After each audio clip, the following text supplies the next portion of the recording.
Morning everybody, it's a crispy Sunday morning here in Shepparton, and it is the morning after the LRTAV conference, which has been held over the last couple of days.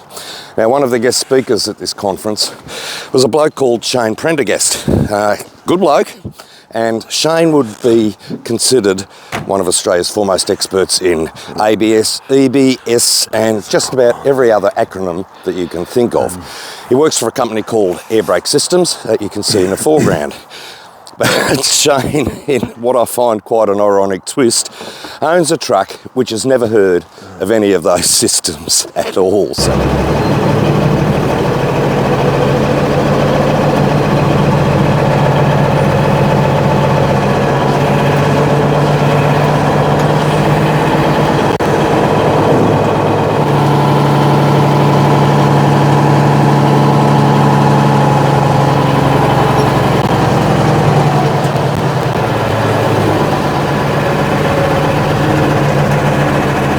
So we're going to go and have a chat to him and find out why he has that truck, and we might find out a little bit about safety as an aside as well. Shane, where are you? Hello. Hello, mate. Hello. How are you? How are you, bud? Good to see you. Thank you. I was just telling the people that you're pretty knowledgeable in all things safety, particularly as it relates to trucks. We try. Working for Air Brake Systems as you do, and we'll talk about that in a minute, but probably of more interest to the viewers is what we've got over here, which is a Peterbilt. And I know it's old, and that's about all, so you can take over and tell us what it is about. Get there so we can see your good-looking face as well. Yeah. And, mate, how long have you had it? Just on 5 years. Yeah. And can you believe it's coming south to Shepparton? Was the anniversary when I drove it from Kinglake north back to Sydney. It was exactly 5 years. I didn't even realise. So. Came from Kinglake, did it? Kinglake, yeah. Okay, around my neck of the woods. So my boyhood dream was to always have a piece of hardcore American trucking history. Yeah. Especially the 351 Peterbilt. 20 years of age, and I thought, well, if I buy the cap and just keep working at it, who knows where it may end. So the cap came before the truck. Cap came well and truly before the truck. But it just kept driving me to don't never give up. Yeah. Don't give up. Yeah. That's wonderful. Growing up in Glen Innes, there was a very historic Peterbilt used to run around the town there. Driven by a very good friend of mine, one of my next door neighbours. We grew up together, basically. And a little town, country town like Glen Innes, the local carriers for years were surviving on Bedfords and Commas and AEC Mammoths and the odd big international, small international. And running around Glen Innes was this massive American long-nosed Peterbilt. That Peterbilt came out of Grafton originally. It was originally a log truck and ended up in Glen Innes with Mars Concrete Group. Mm-hmm. And as a young kid, 7, 8, 9, 10 years of age, it just inspired me to have a piece of hardcore American history just like this one. And searched all over the US for one. I spent a lot of time in the US and searched every junkyard, old timber yard, all through Montana, Wyoming, California, Nevada, you name it. And found this in Australia.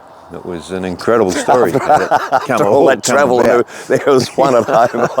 There was one in the backyard. Yeah. So, and it's exactly the dynamic that I wanted. It's left-hand drive. The 351A acronym is for it was left-hand drive, so that was one of the things that you wanted, was left-hand drive, yeah. Because American truck. Yep. American truck. In all ways, yeah. The truck, we did track its history down and spent all of its life in Eureka, Northern California, as a log truck. It was first purchased by Roland Hoffman, and we've got Roland's signature on the side of the door there, in respect to Roland. And he unfortunately passed away before we can make contact, and we did send a package over, but unfortunately he passed at 94 years of age. And we're still trying to track down some of the family members to let them know that, hey, look, we've got Roland's truck in Australia. It still lives. And it still lives, yeah. Yeah, very long in the chassis. That's nice. So did that have his name on it? No, my lovely daughter Jamie Lee she bought that one Christmas for me. So Okay.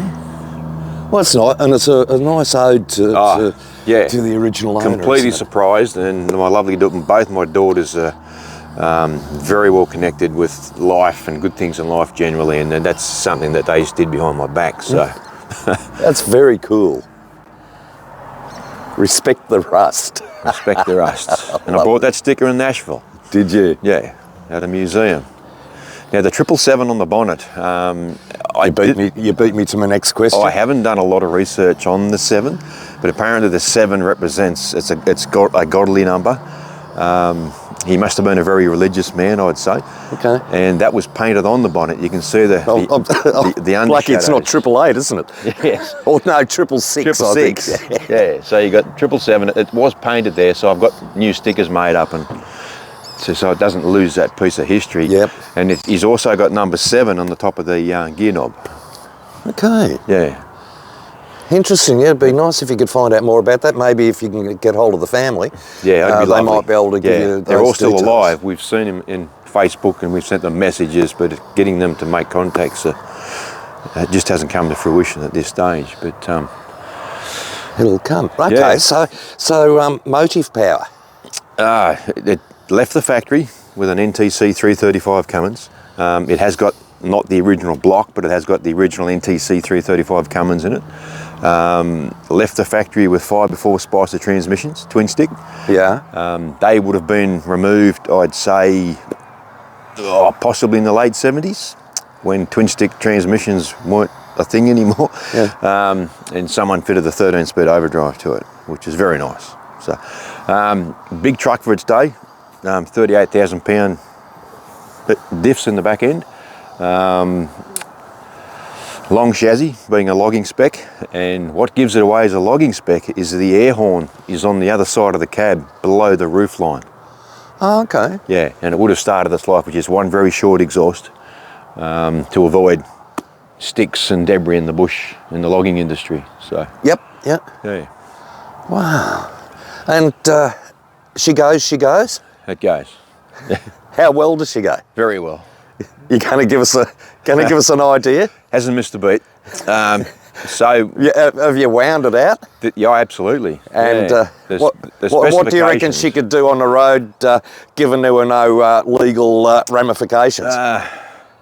Well, I won't expose where it was tested, but it was tested. It was tested on the way home to Glen Ennis when I first drove it up to Dad's place on the back roads into Tamworth, north of Crendai. So, and that amazed a couple of young kids that were following me in a Toyota Land Cruiser. Come on. What did you get out of it? It's a 100-mile-an-hour truck. Wow. Yeah, and that's due to the fact that it's got 24.5-inch rubber, which is not a thing in Australia, but the Americans used a 24.5 for a lot of years for speed and lowering revs in big diesel engines for making them more efficient, but very fast too, of course. Because this configuration in the US, while we were trying to survive on Bedfords and Atkinsons and all that sort of stuff, these things are running coast to coast at 100 mile an hour in the US in the mid-60s, and even pre the mid-60s, the very early 60s, they were very fast in the US. But yeah, 13-speed overdrive, 411 diffs. It did start its life with 587 diffs. It was very slow when we drove it home from Melbourne, but yeah. We'll walk around the other side, just give the viewers a different angle, yeah. Very, very lucky. We found a set of diffs with lower ratio, so it just brought the engine revs right down, better for fuel, burns less fuel. But yeah, cruises very, very, very comfortably. So have you had to do a lot to it? Initially I did. It took 47 Sundays in a row across 12 months. And the truck will simply stay as it is. The Pantone, the look, its history. Warts and all, yeah. I will love never, that. I ever, love that with the old gear. ever erase it unless I win the lottery. So if I win the lottery, you might see it painted candy apple red with black guards and black roof. And all the cigars may be gone, but I don't think that's ever going to happen. No. Right, it's a lovely rolling piece of history. Yeah, once again, the logging industry, the heavy duty far air cleaner, another aspect, and of course there's the air horn on the side. Wow. And you're taking it back to Sydney, you live? It's going to stay here. the wonderful people at the Move Museum, they said, yeah, look, we'd love to have it here in the collection. Oh, great. So it's going to stay here for a period. Yeah. Today I'm going to take it to Echuca, Rochester, and leave it at my good mate's place there. Go up and visit Brian Layton, and Brian Layton, who runs McNaughts Transport in Finley, he was an inspiration of mine going back 20, 30 years ago, where we used to work together. And I'll drop it back here on Wednesday morning, and this is where it'll live for a period. And then Wonderful. The Technical and Maintenance Conference in Melbourne in October, we're going to pick it up from here and put it into the TMC conference in Melbourne, which Tim Weir has approved. So Tim was here and I said, what do you think? Would you see any value of this being at the TMC conference? And he said, absolutely, you're in. So, because we've got more room this year. Yeah, so that's great. Now, I started off the video by talking about what you do for a living, and so this is 180 degrees away from this. Yes. So this is your release from real life, or this is it's probably the wrong term, but a release, yes, shall we say? To do what I do here in the very high-tech world of electronic braking, stability control systems for trailers and trucks. Yeah. I did lots of repairs, lots of training now, train workshop mechanics all over the country. And this is that complete relief, and walk away from that and have a rest and a break from it. So the blue jeans come out, the boots, the red check shirt, dark mag of Peterbilt, and I'm another person. So and one of Australia's maybe not the only non-speed limited truck, but a non-speed limited truck. So beautiful piece of history. Not that we test that every day. Great that you've got it. Yeah. You can tell how much you care about it. We know you care about the industry because of what you do, and I've seen you at a number of presentations over the last couple of years where you talk about the safety aspect of trucks. So let's just touch on that for a minute. I know we're away from what trucking with Kermie is normally about, but I think it's important that the people hear a little bit. Yeah, well, electronic braking systems, especially for trailers, came to Australia in the late 2000s into 2010. Mandated by government to a degree 2014, but January 1, 2019 mandated roll stability control systems in all trailers, and that's been a huge aspect of my life now, in educating and training people how to maintain them, how they function, how they work. Future upgrades, of course. We've done a lot of upgrading in the logging industry. The logging industry have had stability control systems in their trailers, all new forward contracts, a lot of areas. 2013, 2014 forward. They actually beat the dangerous goods mandate, can you believe it, for dangerous goods, 2018. Okay. And every new trailer built now since 2019 has a very high-tech brake system in it. And that's where we're at with that. So. And you're one of the few that goes around and talks about the advances in safety with trucks. Yeah, there's not many of us, unfortunately. You're on call a fair bit, aren't you? I don't get home much, which is nice. Country pubs, steaks and beers, it's a wonderful job. But we need to be training more and more and more. I have a wonderful counterpart now in Victoria, John Ryan. I stumbled across John at MGM Logging a few years ago, 2017, can you believe it? And he's seen what I was doing. And that bell went off in his head, and he's now an expert in the area in Victoria, and that's all he does now too, is the maintenance of electronic braking systems, which is fantastic. So, it's a lifesaver. Yeah, it can be a lifesaver. I've experienced, here in Shepparton actually, out at Decca last year or earlier this year. You went to out Decca? on a skid pan. Good job. And it was mind-boggling. Yeah. Absolutely mind-boggling. We saw a clip here over the weekend, and you don't realise it's happening until it's too late. Yeah. And these are the systems that are going to save you, save your gear, and save your business. And save other people that are out on the road. And this is what I encounter a lot of, the super truckers and non-believers, and you've only got to use this. One reference is that you're 22, you're now 58, which is the average age of our drivers now, unfortunately. Between that period of when you started to your age now, you may have covered 7 million kilometres. You may only call upon that system once in your whole career. The day that you call upon that system to work and function, whether it's EBS to keep you straight, keep you on the road, or to prevent a rollover, it just needs to work once in your whole career to get you home. So. Absolutely. Shane, thank you for your time. Appreciate it. And I thank me for getting up early to catch it, because I know you've got to get on the road. So good on you, Kermie, for going above and beyond. But this was a conversation. Well, I'm glad I'm up now, but this was a conversation that we just had to have. It's a wonderful piece of trucking history, and it's in very good hands. And mate, you're obviously going to get many more years of enjoyment out of the truck. Yeah, well, I don't think it'll change much. I'd love to see a sleeper go on it. But what I do have, I have a complete logging kit for it, which we could return it back to a logging truck. I have the headboard off a 1972 Road Boss to go on it. Have all the rear guards, and if anyone can find me a vintage mid-70s, maybe bogey logging trailer. Mate, this is Australia. Someone will have one. Someone will have one. Absolutely. A lot of connections down at Cooma and Bombala and Eden, all down through there, where a lot of that stuff was scrapped when B-doubles come along and bigger equipment. But yeah, I'd love to see it as a log truck. That'd be amazing, because my driving career started as a log truck driver for Wickham's in Glen Innes in northern New South Wales. So, and went on and spent 9 years driving, and I consider, and I encourage all the young mechanics that I train and run with, that you go and get your licence, get educated as a driver. It just gives you that better inner knowing of what drivers are trying to relate to you as a mechanic.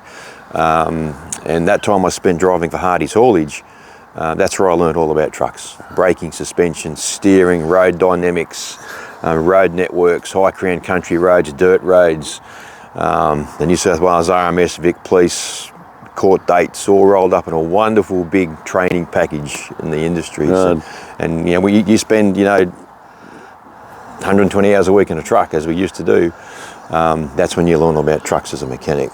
When you've driven them. Yeah, very important that people get that aspect of being a tradesman. It's not just being a tradesman. And become passionate about what you do. It's not hard. If you're not passionate, you may not survive in your chosen trade. So, yeah, very true. Shane, thanks for your time. Appreciate it. Safe travels to wherever you're headed off today. Well, not far up the road you mentioned, but thanks for talking to us about this wonderful old Pete. Very special.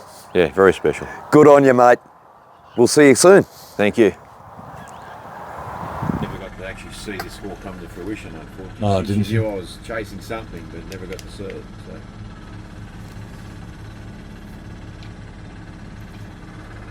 I used to ring it from time to time and say, Mum, you got any spare cash? I've got this truck thing happening.